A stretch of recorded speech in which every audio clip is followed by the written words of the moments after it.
Coming up on this edition of Sbu TV News, Mayor Carucci gives an overview of Olean's budget problems and a look at the real estate market in Ellicottville.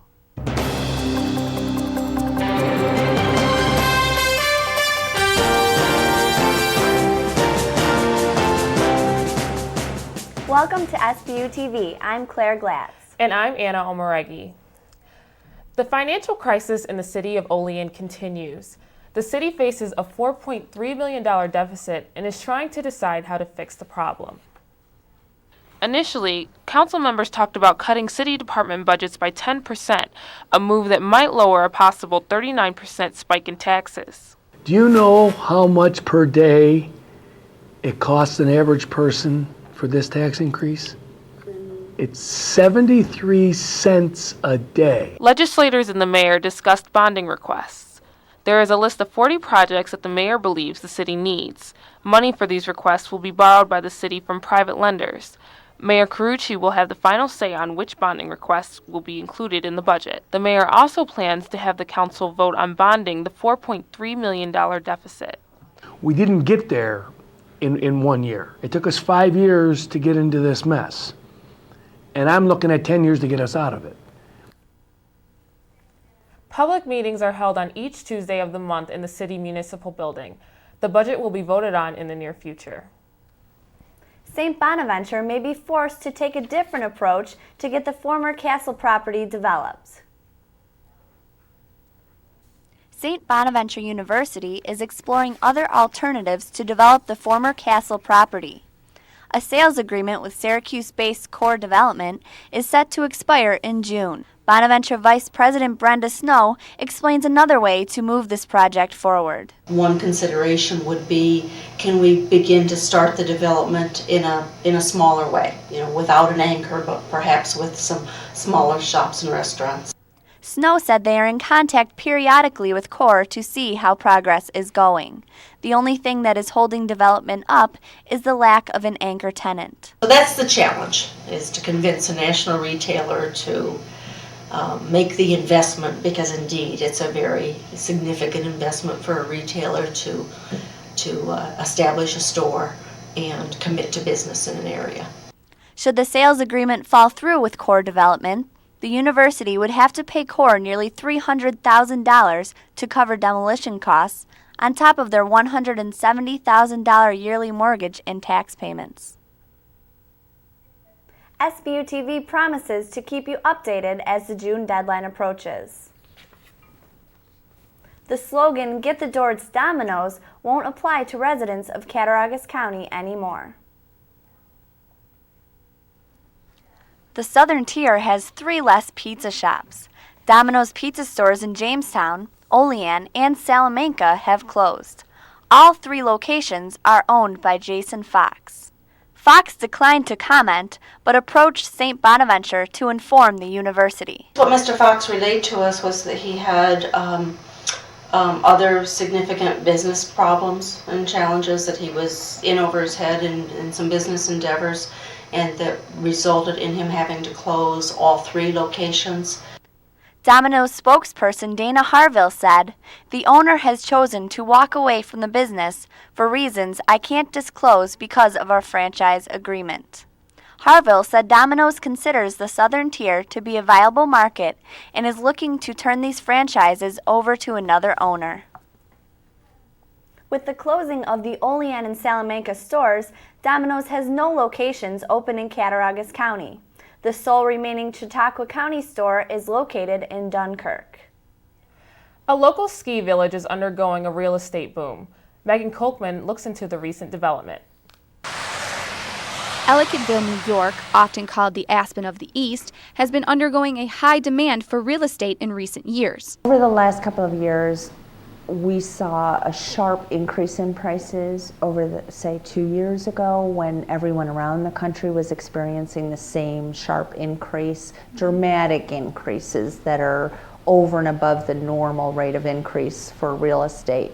In 2004, a 5-bedroom residential home was listed at $499,000, a comparable difference to the same type of home in 2007 listed at $949,000, a difference of $450,000 in just 3 years.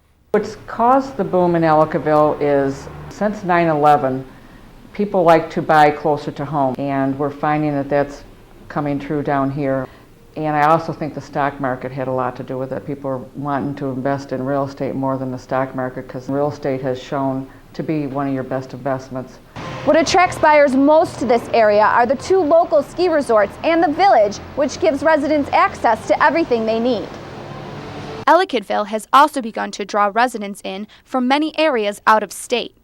We draw from Cleveland, from Ohio, all the way up to Toronto, and the Buffalo, the Lewiston, the Rochester areas. Construction of the 219 Expressway, along with development of new homes, is going to continue to increase business and real estate prices in Ellicottville. I really think once that dirt's going to be moved and the bridges start going in, I think we're going to pull more people out of, professional people, out of the Buffalo area. As real estate demands continue to increase for Ellicottville, one can only imagine what the future has in store. For Sbu TV, I'm Meagan Kolkmann. The Ellicottville Chamber of Commerce is planning events to attract people to the area in the off-season. Coming up, an Olean High School turns 50 and the Relay for Life team gets a friendly boost.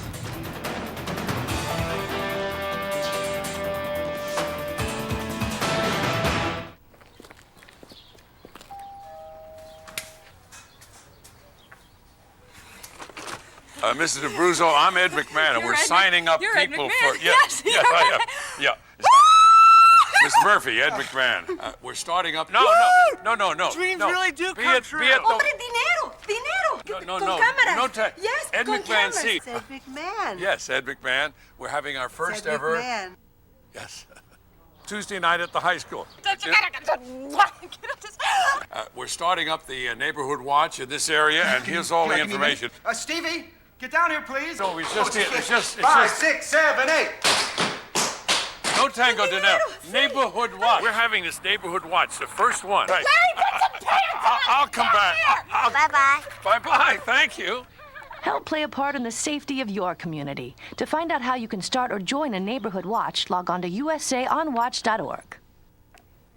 The Goo Goo Dolls made their 3rd appearance at St. Bonaventure, performing in a concert promoted by Live Nation Tuesday, March 20th. The Buffalo-born band played at night, but building the stage and creating the right atmosphere took almost a whole day to complete.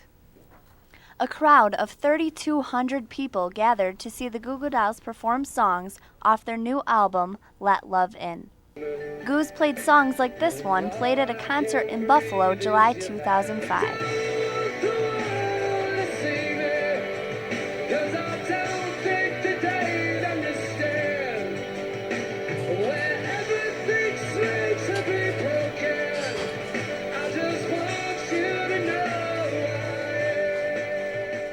The promoters would not grant us press credentials. The Warming House is the oldest student-run soup kitchen in the nation, founded in January 1974. Sbu TV reporter Alyson Cunningham has more. To the volunteers and guests of the Warming House in Olean, it isn't the food served, but the social environment it offers that means the most. They're playing cards, they're having coffee, they're reading the newspaper, they're chatting about events in their life and families, and so it's an opportunity to have that exchange that is really important. On an average day, the Warming House serves between 15 and even up to 40 people in the community. We have a kind of a solid core that find themselves here every day. However, a recent issue may have an effect on those who find themselves at the Warming House on a daily basis. The landlord who owns this building wants to demolish it, so we're a little disheartened by that. So we're in the process of looking for another location, but it's hard. This place facilitates us very well. Although the location of the Warming House isn't permanent, the people who come here are. When people come here, they're not always looking just for food, but looking for connection. I keep coming back because I love it here. It's fun. St. Bonaventure students who volunteer their time away from the classroom to the warming house have found the experience to be nothing short of rewarding. I'm not only helping them, but I'm helping myself, like mentally. Like I come in here and it's a big stress relief. I love the people. They're amazing. For Sbu TV, I'm Alyson Cunningham. The warming house is located at 110 West State Street and is open from 2:30 to 5 p.m. Sunday through Friday. Are you interested in an event that could save lives? Anna Bulszewicz has more. St. Bonaventure University students, faculty, and surrounding area community members are preparing for an American Cancer Society event known as the Relay for Life. It's just to honor and recognize people that have had cancer, have died of cancer, their memories, their lives, their legacies. In order for this occasion to run smoothly, teams are formed to raise money. Team JMC raises money by taking a friendly approach. People just come in as usual here, and we do work, folding the napkins and the silverware, seating people, that sort of thing. And then at the end of the night, we get 10% of the profits between 5 and 8. Although the Riley Center Arena is empty right now, Friday, March 30th at 6 p.m., survivors, caregivers, and people alike will gather here for the Relay for Life. A local survivor shared one of her reasons for relaying. A year ago, I was diagnosed with cancer, so it became even more important to me to raise funds for cancer prevention, cancer cures, cancer education. McNall expressed why people should get involved with this opportunity. It's hard to find somebody that doesn't either have a relative or has gone through it themselves or had a close friend or had a friend who had a relative, and almost nobody can say, oh gee, it hasn't impacted me at all. SBU's Relay has already raised close to $4,000. With Sbu TV, I'm Anna Bulszewicz. Approximately 5,000 relays are scheduled across the nation for 2007. If you're interested in getting involved, log on to www.cancer.org. 3 shoppers at a Walmart in Phoenix, Arizona say all they wanted was something sweet from the bakery. But their trip to the grocery store had a sour note after they say they saw rats crawling on the food in the display case. CNN's Courtney Zabowski reports. When I thought I was going to spend $200 in groceries, I ended up leaving with nothing other than pictures of rats on donuts. Oh, rats! Or is it a mouse? Thank God we actually saw the rats, or we could have got those donuts. That would just really tripped us all out. It was Saturday night at this Walmart when 3 shoppers with a sweet tooth hit a sour note. It's like a big cinnamon bun looking thing. And there's like chunks out of it.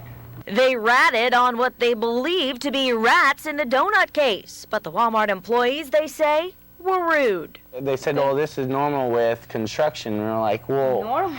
45 minutes later, after seeing this picture, a manager threw them out. Yes, it's concerning. David Ludwig is the Maricopa County Environmental Health Division manager. I don't think anyone wants to have mouse urine, mouse droppings, or even rodent hair in their food.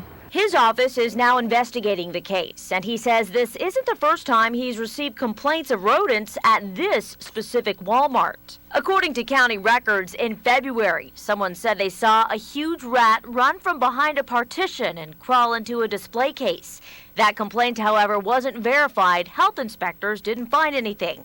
Health inspectors didn't find anything in December of last year when someone called to say there was a severe problem with rats and mice. And last June, health inspectors didn't find anything after someone saw a rat or mouse crawling from the cash register into a deli case. We can take 5 business days to go out on a complaint. I made sure that our inspector was going to go out there later today to go and verify. In fact, they could see this case. A case that has these 3 shoppers being anything but quiet about it as a mouse.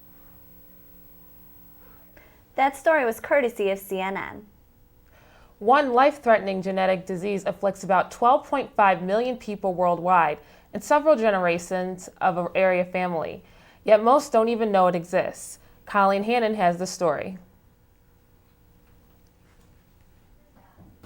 My aunt, my cousin, my mother, my cousin, my great aunt, another cousin. Eric Garvin of Olean counts off family members who were born with polycystic kidney disease, also known as PKD. He had a 50-50 chance of inheriting it from his mother. Odds he didn't beat.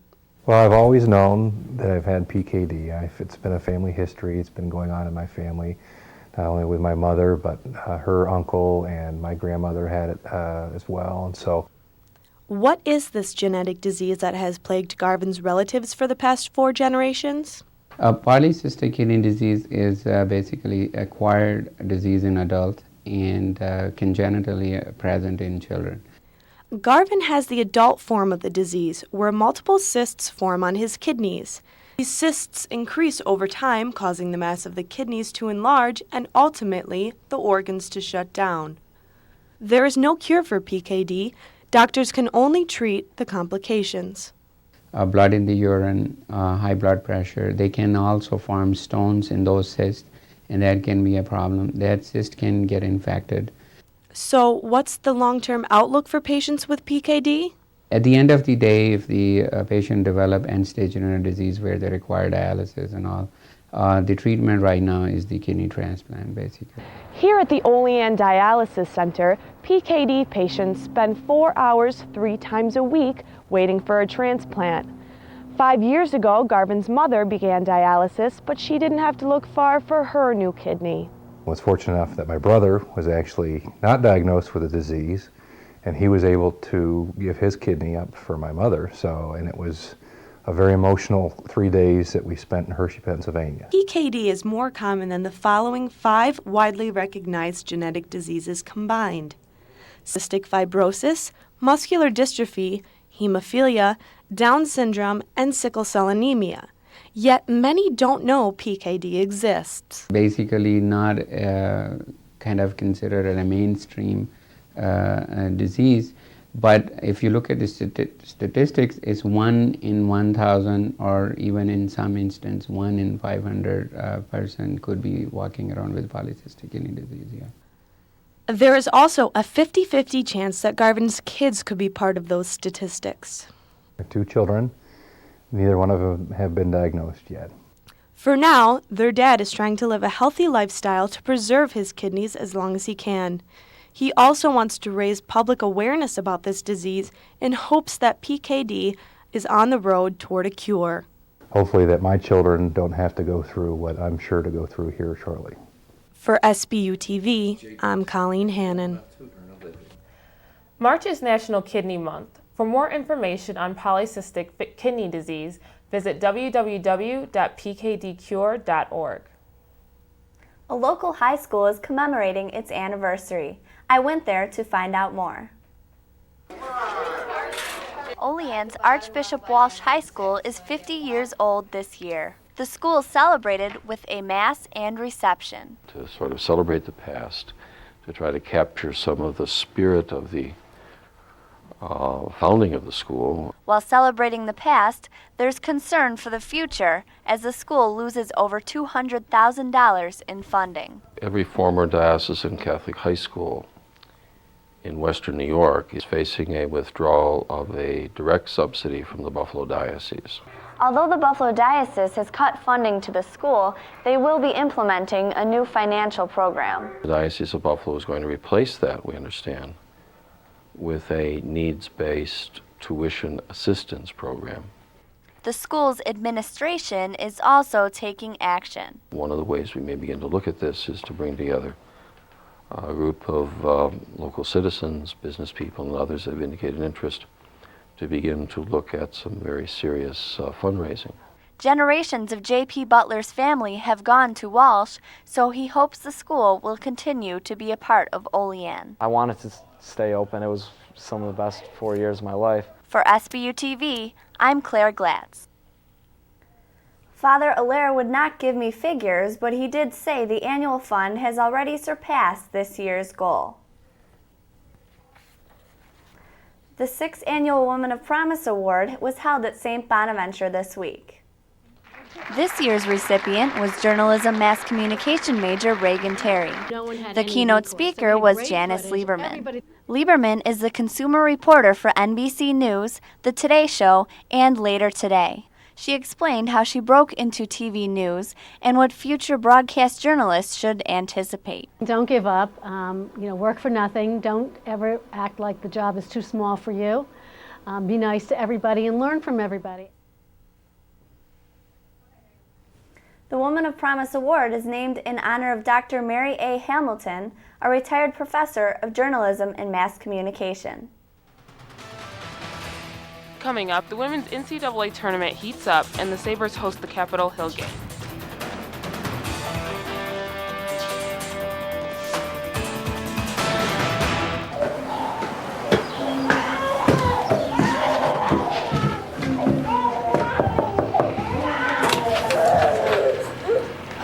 Mrs. Lawson.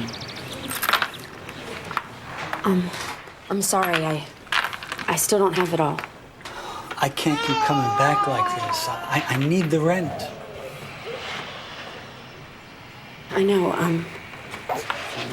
it's just that I have 3 kids. Was that the door, Mom? No one, Emily. Would you go back and watch your brother, please? I don't know what to do.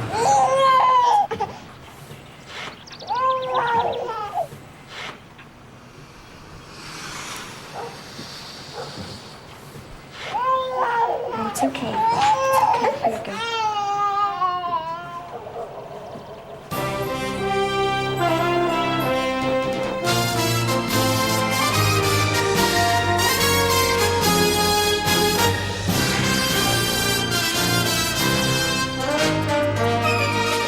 Welcome to Sbu TV Sports. I'm Jessica Ansuini. The St. Bonaventure women's lacrosse team fell to Delaware 15-8 Wednesday.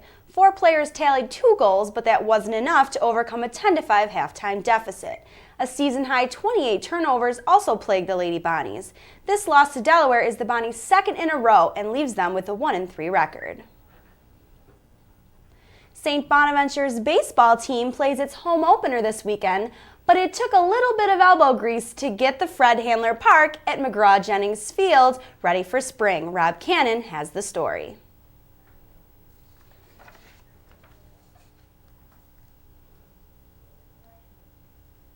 We'll have the video momentarily.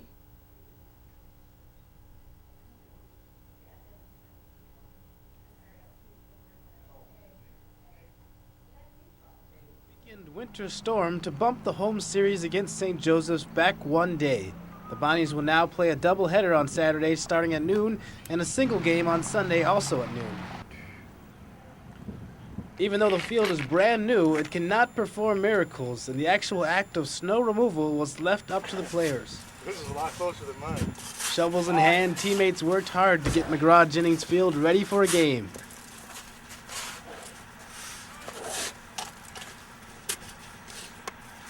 Although this shovel work may not be as fun as practice, it's worth it for the Bonnies to have a home field to play on. For Sbu TV, I'm Rob Cannon.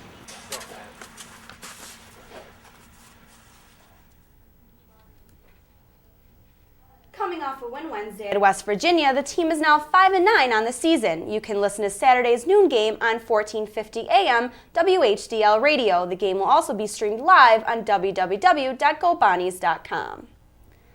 The NCAA Women's Tournament has had its own share of madness. 3 top 10 ranked teams, Stanford, Vanderbilt, and defending champs, the Maryland Terps, have already been eliminated. Florida State pulled off a 68-61 win over Stanford and is headed to its first Sweet 16. Bowling Green handed Vanderbilt a loss, earning the MAC's first Sweet 16 berth. 13-seed Marist is also raising eyebrows after defeating Middle Tennessee 73-59, snapping its 27-game winning streak, the longest in the nation. Maryland was no match for Ole Miss. Mississippi's defense swarmed the defending champions, scoring 42 points off 29 turnovers. Armenti Price led the Rebels with 29 points, 7 rebounds, 5 assists, and 3 steals in the 89-78 win over the Terps, one of the tournament's biggest upsets. 2 A-10 teams made it to the second round. The first, Dawn Staley and the number 8 Temple Owls, lost to the top-seeded Duke Blue Devils 62-52. The other, George Washington, has made it to the Sweet 16, where the Colonials will meet the top-seeded University of North Carolina, led by Ivory Latta, who averages 16.3 points and 4.3 assists for the Tar Heels. The Women's Sweet 16 will air March 24th and 25th. Mississippi's Armenti Price needs just 4 more steals to become the second player in women's NCAA history with 2,000 points, 1,000 rebounds, and 400 steals. A St. Bonaventure senior earned honors from the Atlantic 10 this week. Chris Ekimoff was named the A10 Men's Swimming and Diving Student Athlete of the Year. It's good to get out there and to show people that we're not just dumb jocks, you know. We're getting it done in the classroom, and especially in a sport like swimming, when I graduate, I'm not going to go into professional swimming. You know, there's not really a big market for that. So to have people know that I'm doing well in the pool and in school is real good. And I like getting recognized. Ekimoff will continue with the team next year, but this time out of the water and on the pool deck. But I will be an assistant coach with the team. I'll still be around the pool, getting up every morning. Just won't be getting in. So it'll be fun. It'll be fun and different to be on the pool deck instead of in the pool. Ekimoff wasn't the only swimmer to receive honors this week. Both James Wood and Emily Grobmeyer were named to the Atlantic 10 Academic All-Conference team. The Buffalo Sabres have some wiggle room in the Eastern Conference after a successful 4-game road trip. Wednesday night, they returned home to face the Capitals. It was the first full day of spring as Sabres fans flocked into HSBC Arena to see Danish Zubris face his former team, the Washington Capitals. Buffalo was also looking to break a 3-game home losing streak. The game was scoreless after the first period. 40 seconds into the second, Buffalo on the power play, Derek Roy chips a backhand into the net to give Buffalo the 1-0 lead. Clark MacArthur wristed a shot past Olaf Kolzig to give Buffalo a 2-goal cushion.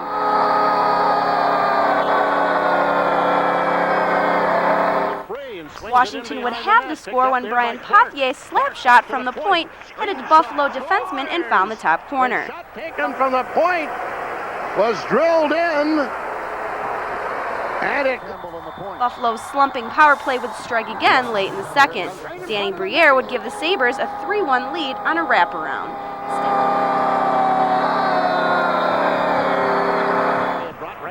Stafford would score 2 goals on the night, including this one where he turned Mike Eminger inside out and shot the puck top shelf.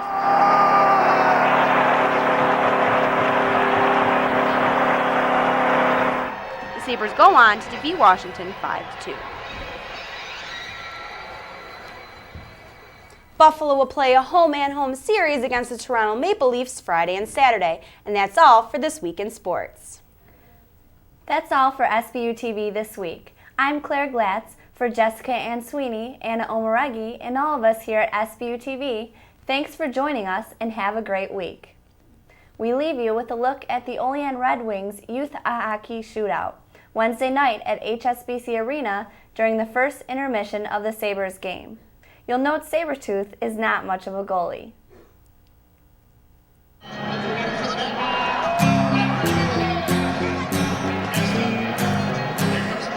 Hello out there, we're on the air, it's hockey night tonight. Tension grows, the whistle blows, and the puck goes down the ice. The goalie jumps and the players bump and the fans all go insane. Someone roars, Bobby scores at the good old hockey game. Oh, the good old hockey game is the best game you can name. And the best game you can name is the good old hockey game. Second period.